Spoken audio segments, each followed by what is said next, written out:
चाहता था, एक ऐसे आदमी की जिसके दरबार में विरोधी भी हाजिरी लगाने आते थे। इनका नाम था बाला साहेब ठाकरे।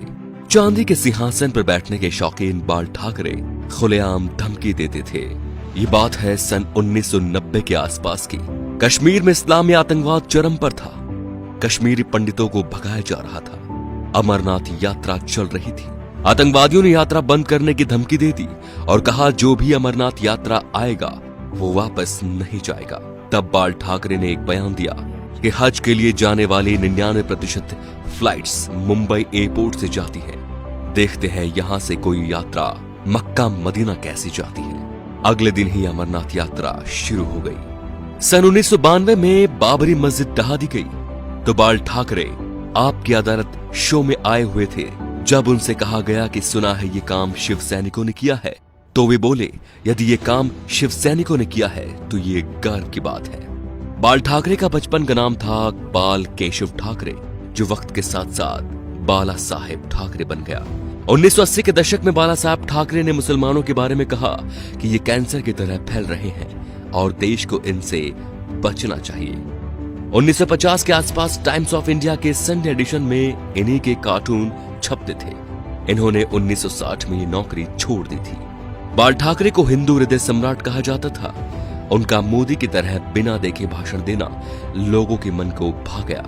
उन्हें सुनने के लिए लाखों की भीड़ एकजुट हो गई थी। बाल ठाकरे जब किसी का विरोध करते थे तो दुश्मनों की तरह, और जब तारीफ करते थे तो ऐसे कि जैसे उनसे बड़ा कोई मित्र नहीं। 19 जून 1966 को बाल ठाकरे ने शिवाजी पार्क में नारियल फोड़कर अपने दोस्तों के साथ पार्टी बनाई, शिवसेना, जो आज भी चल रही है। बाल ठाकरे की एक खास बात थी कि वो कभी किसी से मिलने नहीं गए।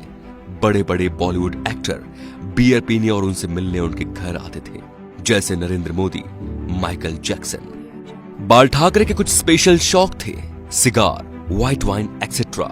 ज्यादातर लोग फोटो या इंटरव्यू में उनके हाथ में पाइप या सिगार होती थी। 1999 में बाल ठाकरे पर 6 साल तक वोट डालने और चुनाव लड़ने पर बैन लगा था, लेकिन बाल ठाकरे ने अपने जीवन में कभी चुनाव नहीं लड़ा। अपनी मौत से 2 महीने पहले ठाकरे का एक बयान आया कि आर्मी मेरे हवाले कर दो, मैं देश को 1 महीने में ठीक कर दूंगा। 17 नवंबर 1912 बाल ठाकरे का निधन हो गया। इस दिन मुंबई बंद था। अंतिम यात्रा में 5 लाख लोग शामिल हुए।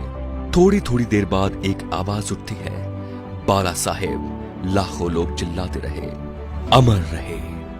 बाल ठाकरे ना तो मुख्यमंत्री थे और न सांसद, फिर भी उन्हें मरने के बाद 21 तोपों की सलामी दी गई, जो राष्ट्रपति प्रधानमंत्री को मिलती है। ये रुतबा था बाला साहेब ठाकरे का। तो दोस्तों, ऐसे शेर दिल हिंदू सम्राट के लिए वीडियो को शेयर जरूर कीजिए और उनकी महानता को फैलाइए, ताकि आज जो शिव सैनिक या हिंदू उनके सिद्धांतों को भूल चुके हैं, उनके हिंदुत्व की रक्षा का संकल्प याद दिलाएं। जय श्री राम दोस्तों।